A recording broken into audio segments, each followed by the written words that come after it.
Hi, this is Jeff from the Ozark Mountains. That's in Missouri, USA. Today, we've got a pair of early 1980s composite monitors. We've got one here that's kind of a boring cube, almost like a monitor of Borg, and another one that's kind of a That's So 70s sexy little thing. So I've had both of these for years. I've yet to turn either one of them on, so I thought this was a good time to get them both out and go through them, make sure they're working, and see how they work. So get ready for some vintage video verification, some mini monitor mayhem, some diminutive display diagnostics. Oh, that's it. I'm out of alliteration, so let's get started.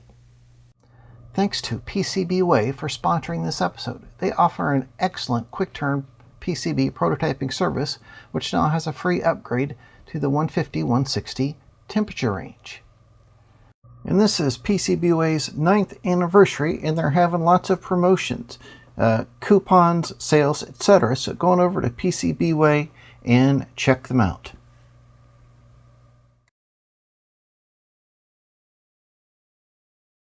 First up, we have our little cubicle Hitachi security monitor. This has a whopping 9-inch screen. It's in really good shape. I bought this from the local university from surplus. I can tell by the sticker here on the top that we had this monitor when we had the fire in the EE building, because everything they moved out for cleaning was marked with one of these stickers. This was in a wiring closet, and it was only used occasionally when they were checking the security system. So the CRT shouldn't have any burn-in. On the back here, these came with these giant connectors, which is pretty common. It had a BNC adapter on it, and I'm adding a BNC to RCA adapter so we can connect it to a video source. There is another panel here, and I believe this was for a another set of inputs. And this is a pass-through right here, so you could have this like going out to a video recorder, that type of thing. So the sticker here on the back says, there's a lot of glare, so you might not be able to read it, manufactured in September of 1985. It's a Hitachi VM-910AU, 117 volts, 60 hertz, 28 watts, made in Japan. And we're going to flagrantly disregard the sticker, which says do not remove screw, see marking on back. So we're going to remove all the screws anyhow. I want to get a look inside this to make sure everything looks okay. And then we'll take a look at a simple tester you can build at home to make powering up this type of thing a little bit safer till you know everything's okay and it's not going to blow up. And then we'll do any repairs if needed and plug in a video source to see how it works.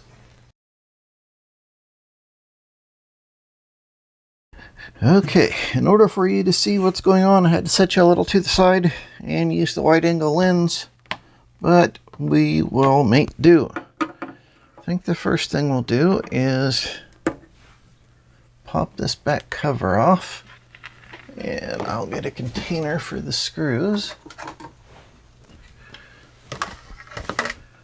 And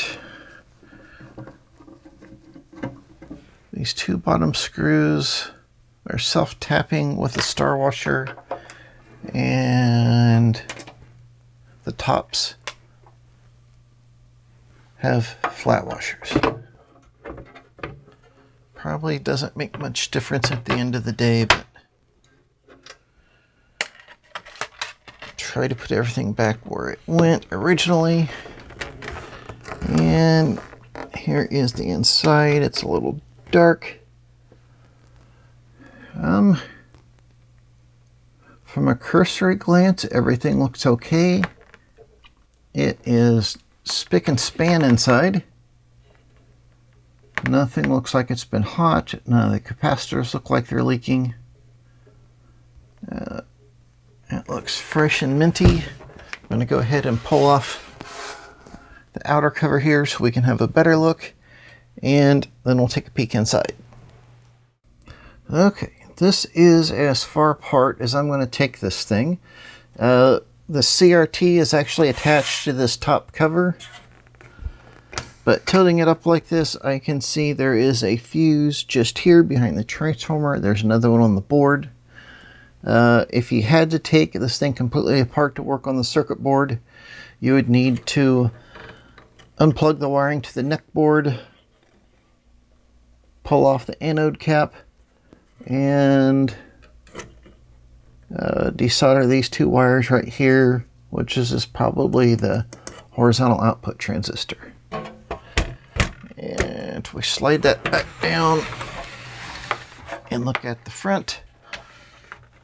This is what the controls look like on the front.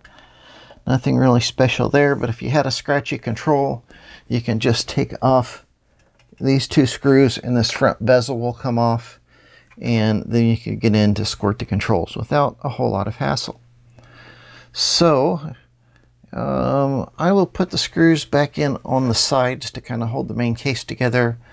We'll give the CRT a wipe down and the front bezel a wipe down, and we'll try this little guy out and see if we got lucky and it works. Okay, I got it all wiped down with some mild soap and a rag. I've got the main cover here kind of on there loosely, and I'll show you here how this front cover goes on. It's got a couple little slots here which goes up into tangs like that, and you just rotate it down and push it in, and there is a screw that goes in each side. That is it. Now, I mentioned there being a fire earlier.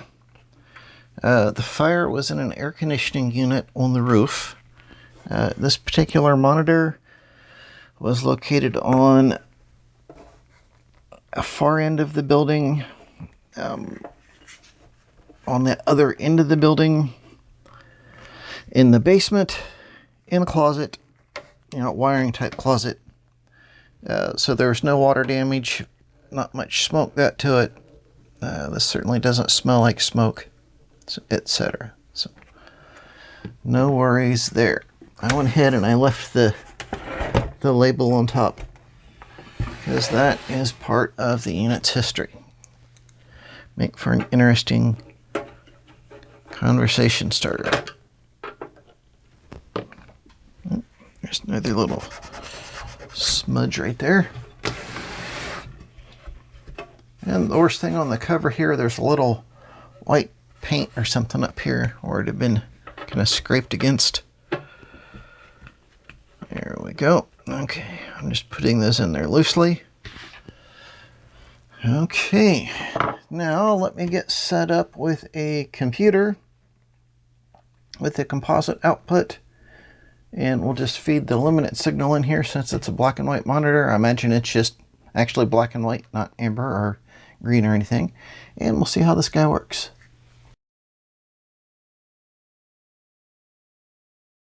Alright, before plugging the monitor in, I want to show you a little test doodad I put together. This is just a ceramic lamp base, a 200 watt incandescent light bulb. You could use a 100 watt. And the base I had already put together, minus this little pigtail at the back, just as a simple load for a control box that I've built for years. It has a female IEC like this, which plugs into the control box, or you can plug it into a normal IEC power cord and plug that into the wall. The hot wire goes through the lamp, through this little pigtail on the back. I made up a shorting plug for normal operation. The shorting plug runs the hot back through the neutral. In other words, it's connecting this end of the lamp to neutral just like you normally would. So with the shorting plug in there, when we plug this in, we just get a light. If we remove the shorting plug and plug our monitor in there, we have a dim bulb tester. And no, I'm not talking about the guy doing the test. The idea is that the light bulb is a small resistance and it's in series with the load, which is our monitor or TV set or whatnot. And if there isn't a short circuit condition causing a large current drain in our device under test, i.e. the monitor, then our bulb will be very dim and we know everything's okay. And if the bulb is glowing brightly, we know there is a short circuit. So, hence it is called a dim bulb tester. So I'll get this set up, and the first thing we'll do is plug the monitor in through the dim bulb tester, turn it on, make sure our bulb is dim. If that works out okay, then we'll go ahead and plug it into a computer. Okay, so I have removed the shorting plug. You notice I wrote short plug all over it. I have plugged in the monitor to the little pigtail on the back. I have the AC cord plugged into the wall. The monitor is off. So I will plug this in like that.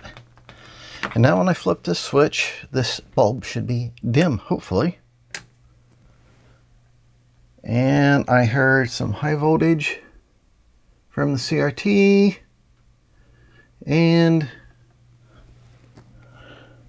yes. See, CRT is glowing. We have not even the slightest filament glow from the bulb. So our bulb is definitely dim. So this guy is probably okay. Excellent. Of course, there are lots of fancier ways to do this. You can buy devices that go in line that'll measure power, that can limit current, that type of thing. You can use a variac, you can bring up the voltage slowly. This is a nice, cheap, and effective thing that you can build at home, which will give you some manner of safety for a device like this. So now, I'll get a computer hooked up and we'll test it for real. Okay, here's our test setup. Commodore 64, monitor, Commodore power supply, and I've got an Easy Flash cartridge in here because I think I have a couple of screen test programs on here. We'll see. So now I'll just get you pointed at the monitor itself. Alright, now let's turn the monitor on.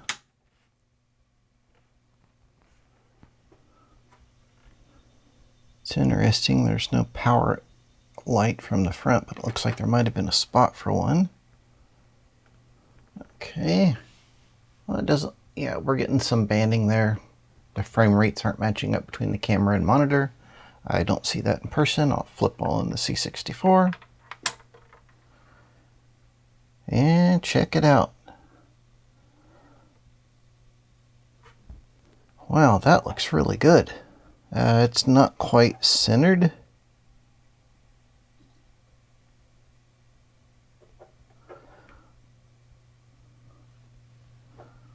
And kind of slip it over a bit with the horizontal hold.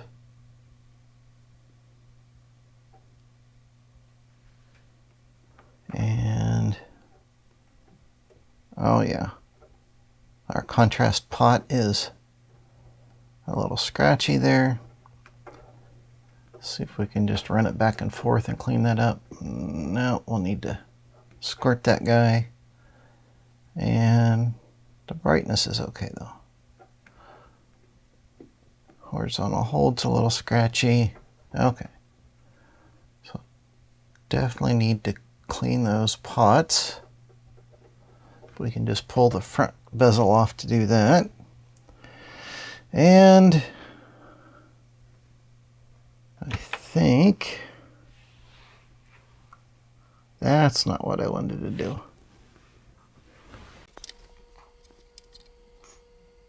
Maybe, oh, D.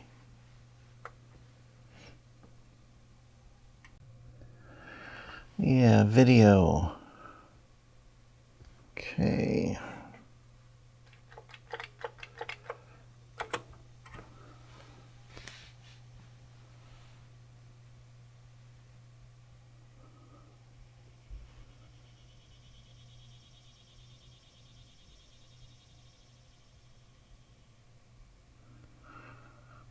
red, green, blue. This is in German, I think.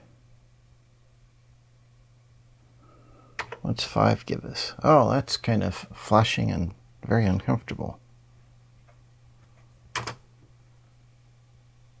About 6. Oh yeah, that is rather annoying. Wow. 4. Yeah, even a person that's flashing madly. Wow. 50 hertz refresh rate. So if we go 0, well, that didn't do what I thought. 7. Yeah, that flashing is super annoying.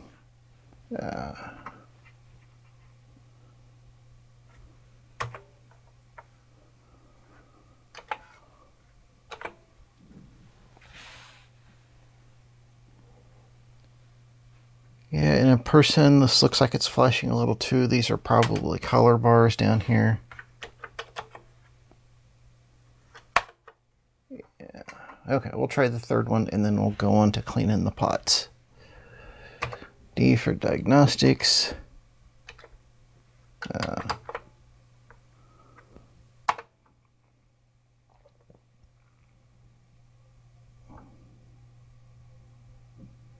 Yay! This one does not flash. It just gives us some nice color bars, which are, of course, gray here.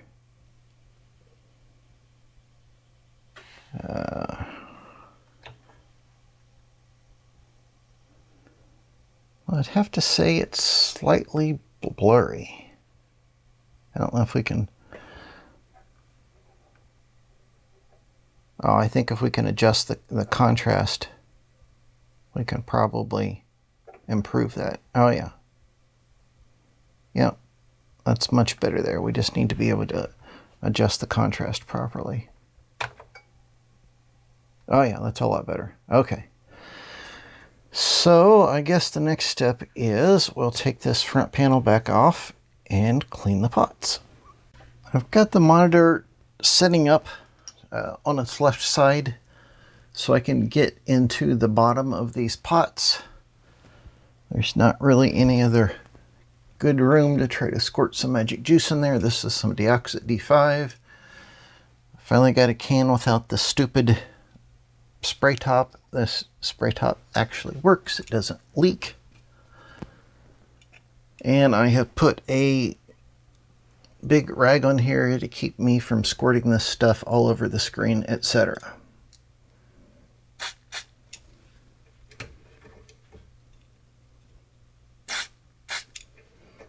Squirt some in there, rotate it all around.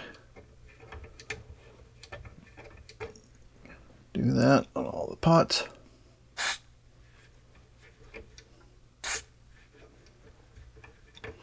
Yeah, I can start seeing it working its way through the center of the shaft on front, which is good news.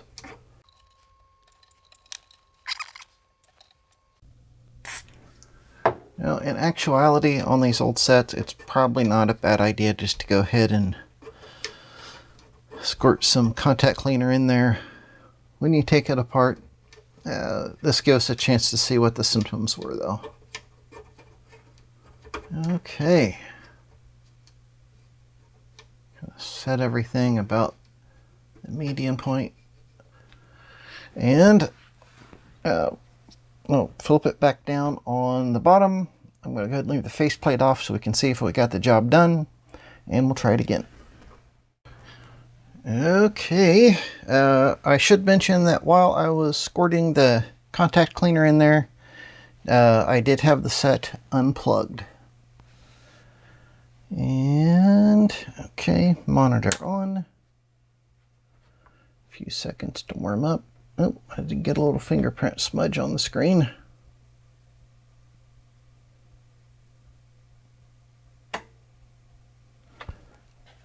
Okay, and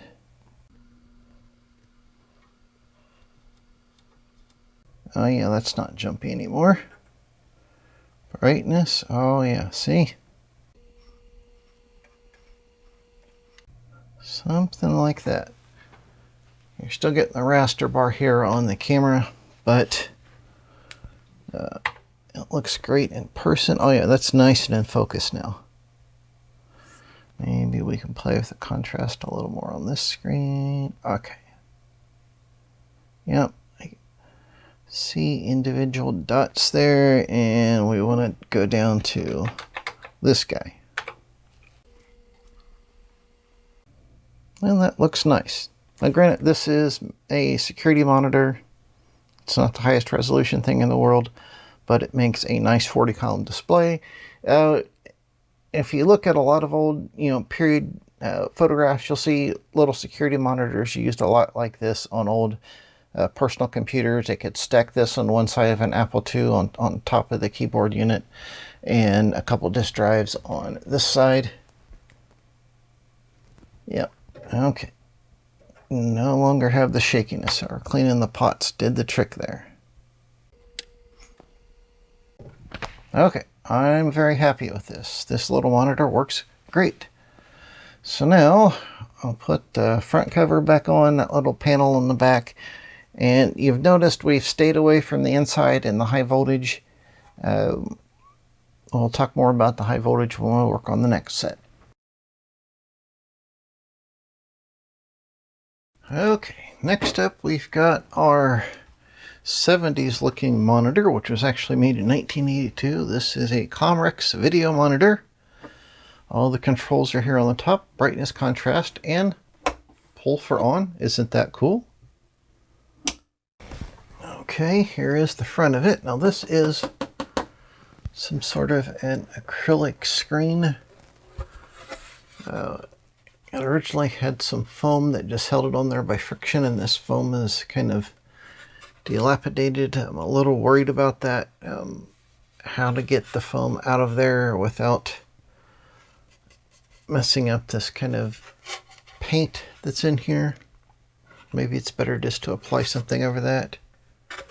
There's a little bit of a scratch right here. I'm not sure how that'll work trying to polish it, but first we'll see if it works or get it working, and then we'll worry about that little cover. I think this is a power LED. It looks like a red LED right in that corner. It does have a carry handle here on the top.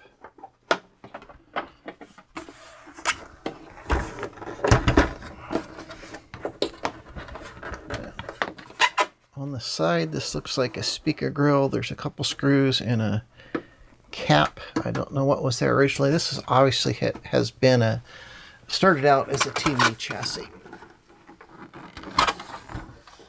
And on the back, we have vertical hold, horizontal hold, and there's a couple slots for some tweaker pots inside for vertical linearity and vertical size. Now this looks like the original receipt. It's been taped here on the back. I'm just going to keep that in place. This says it's a Comrex video monitor, model number CR-5500, 120 volts, 60 hertz, 0.3 amps, manufactured March 1982, Comrex International Incorporated, Torrance, California, made in Japan. Now this is kind of interesting. It has this RCA plug here which says nothing. So maybe there's actually a speaker in here, and this is for the speaker. And then this says video, but this is like a 300 ohm input, which is kind of odd. You can see originally for the TV, this is where the little antenna for the TV would have been, and it probably would have locked in here somehow, or the cable would have went down like this. And on this side we have nothing, so there's just the speaker grill on the one side. Again, I want to take a peek in here before powering it up, and we'll hook up our dim bulb box. I think we probably take these two screws out on each side and maybe be able to lift up this section. This back looks like it also might come off, so I'm not exactly sure.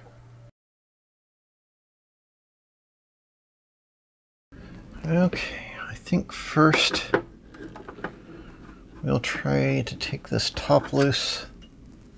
That looks fairly simple. We'll see if that gets us into anything, and if that does it, then we'll maybe take this back off. I wonder if this jack was for an earphone originally. That could be, because this would have been like, you know, maybe something somebody bought for their kid's bedroom, something like that back in the day as a TV. Okay. And nope, that didn't free up anything. Okay.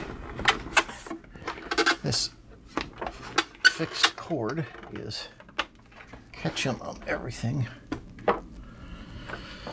Alright, so far all the screws are the same.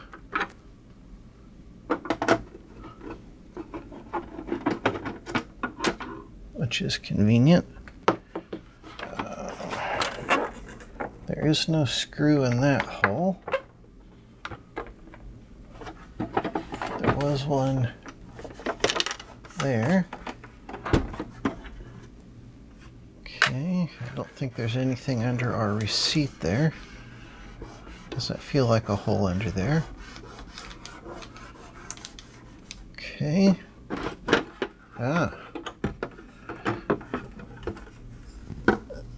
That came loose, but we need to disconnect our input panel. Well, the problem with a lot of monitors or TV sets rather, of this age, let's say mid-late 70s, early 80s, is they were hot chassis sets. Which means there was no isolation transformer. They just basically used a big power resistor to drop the voltage, the mains voltage down to operate the TV. It made them cheap to produce, very, very inefficient power-wise, and trying to hook a composite signal to it would be dangerous because the electronics of the set would be not isolated from mains. Okay, so if we look here, we can see this is an composite input, and they've just wired up these as well. It's the same signal, so this must be 75 ohm, even though they use the old 300 ohm antenna binding post. What do we see here? Oh, it's a Hitachi CRT. That should be a good make. And to get this top half off, there's a couple screws here, and there's all this wiring that goes up to the switch panel. So I don't think we'll be too excited to do that unless we have to. Oh, okay. I need to put the front screws back in on the sides because that is what is holding the CRT in place. Yeah, let me do that really fast. So the back ones go into the back panel from the sides. Okay, yeah. There are some speed nuts clipped over the plastic from the front that these screws go into.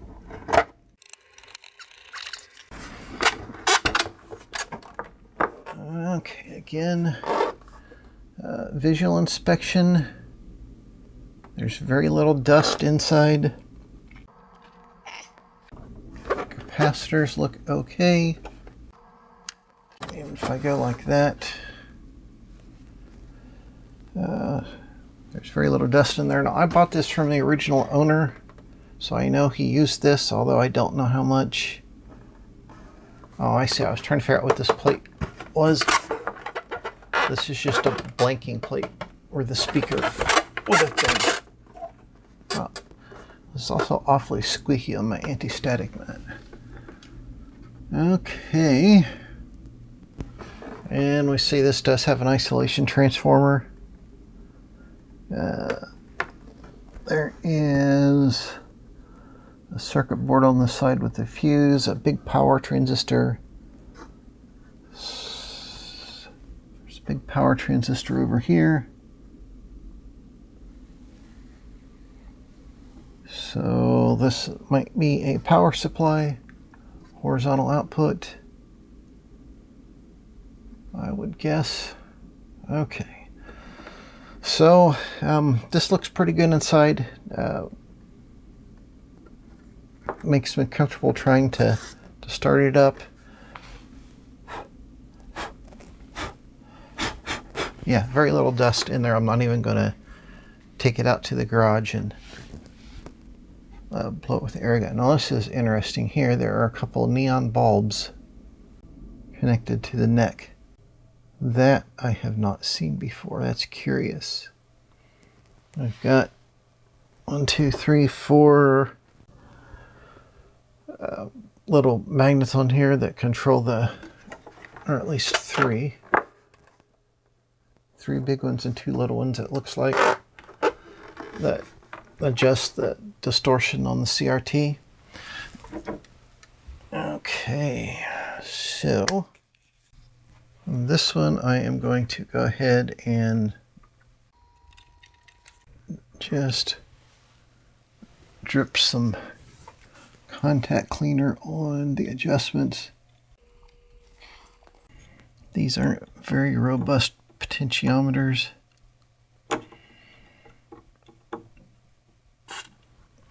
You know, whereas the security monitor had all the controls on the front, easy to adjust without having to try to rotate the set around, since it'd probably be in a rack. This has got the controls that you're not going to adjust that often on the back. Okay. Okay, that looks pretty good. I'm happy with that. Okay. Let's see if I can get you a shot of this. This is the power switch. Pull to turn on. It's a big old chunky thing. That is impressive. Okay, I need to fasten this up here temporarily. I won't put the back on quite yet till we see if it works.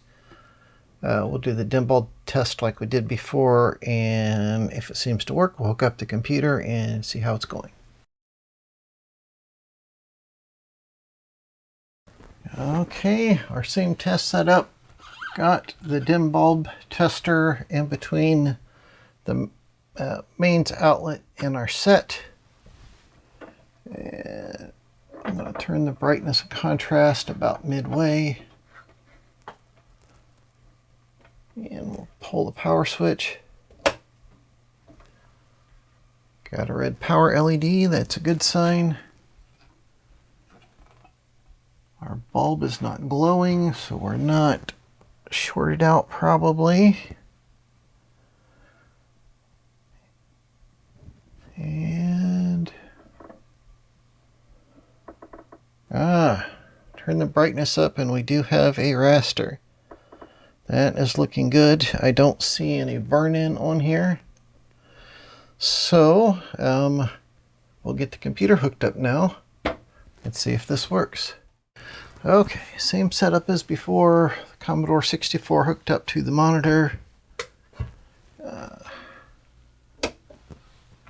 Turn the monitor on. We've got our power LED.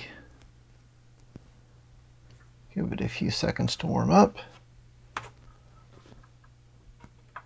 Commodore 64 on. And there we go. We need a little more brightness.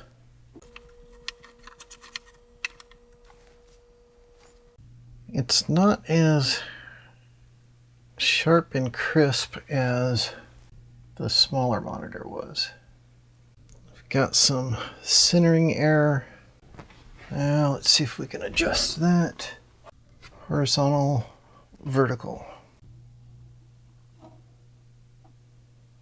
Yep. Oh. Yeah, it's definitely kind of up to the top of the screen there. And this is probably not the best thing to put on there. What about our smaller pots? We've got focus back here, vertical linearity, and vertical size. Okay, for those small pots that are on the board that don't have a plastic handle, you want a plastic tweaker tool like this.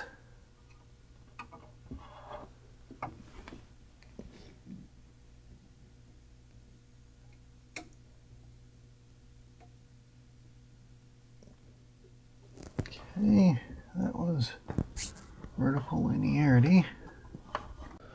Vertical size. Yeah, it's still shifted up some, and then we have focus. That's not having much of an effect.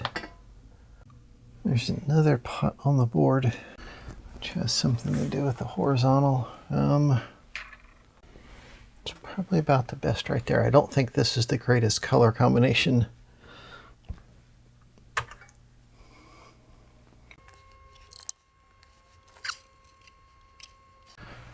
Okay, well that's not too bad. It's definitely not a graphics screen.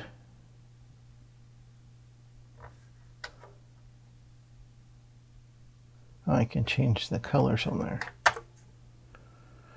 I don't want to do this. What if we go to the Commodore 64 prompt? Okay, there's some glare there, which isn't helping you guys out. Let me shut off some lights. That gives you a better idea. You just see the light from behind there. I think for text this would be okay. It's definitely not as sharp as the little security monitor. And with this input, everything shifted up. But, oops, if I can type.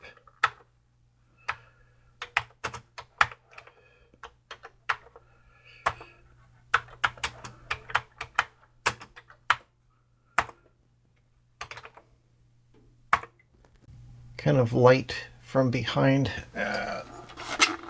That looks a little funny in the camera, but just for text this looks okay. And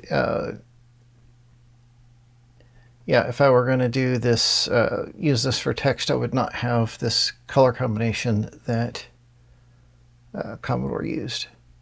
If you did like white on black, that would probably look really nice. Okay, here I changed to black screen, black border, white text, and that is very legible. So for doing text input, if you set it up like this, this works good. Graphics, no, not so much. The box that the original owner had this packed in, he'd written on there composite 40 columns, and yeah, this would be an okay 40 column text monitor. Absolutely not graphics. But this is pretty good for text. It would have been nice and clear for word processing and things like that. And it works. We still need to clean up the screen, put it back together, and figure out what to do about the bezel. And I need to turn some lights on in here.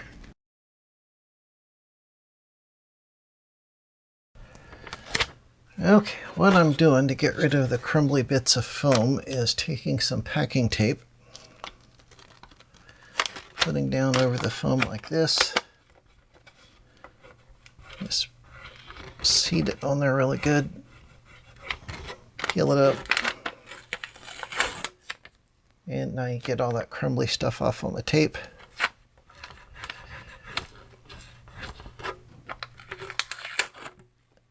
Keep doing that till it comes off mostly clear.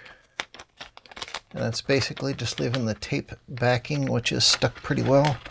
I'm afraid if I use alcohol or any other type of solvent, it will bring up this black paint that's in here. I don't want to do that. So I'm just going to remove the old crumbling foamy stuff and replace it with some new foam. Okay, I've got that cleaned up.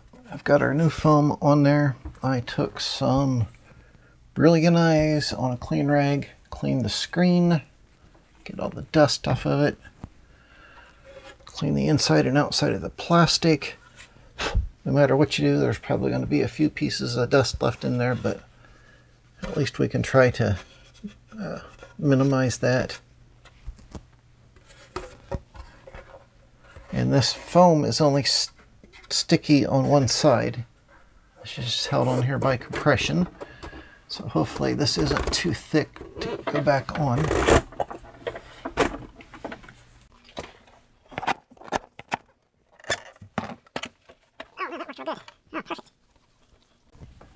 I wound up what I thought was a scratch here was really more just goo. And I was able to get most of it off with just cleaning it and then putting Brilliant Eyes on it. So I didn't have to take the chance with trying any plastic polish. Now that looks really good. It's held on there securely, and we don't have to worry about it coming off there for at least a few decades. And this foam is about 3 millimeters thick by 5 millimeters wide, and it's really squishy. So you can squish that down to about nothing. And it's got a very kind of foam rubber type consistency to it, which is why I used it for this, and it turned out to be just about right. Excellent. Now we've got this one all ready to go.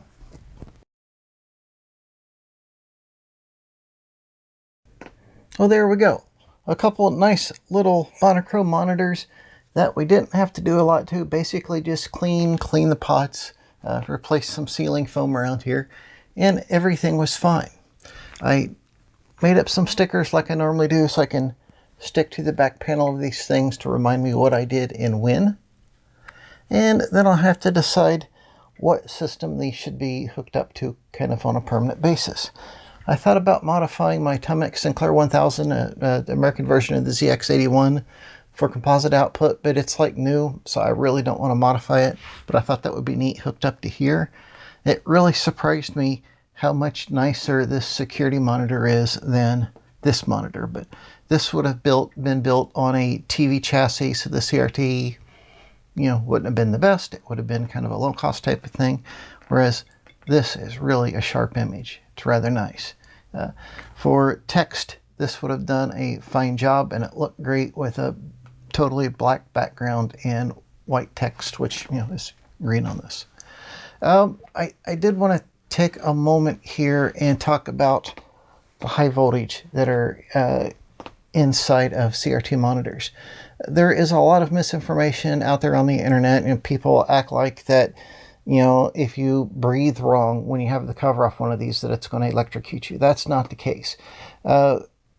Depending on the size of the set, and if it's black and white or color, there might be 6,000 to 12,000 volts on the CRT. That's a lot of voltage, and it will shock you. It'll be like getting a shock from a spark plug, or if you've drug your feet across the carpeted floor and you touch a doorknob.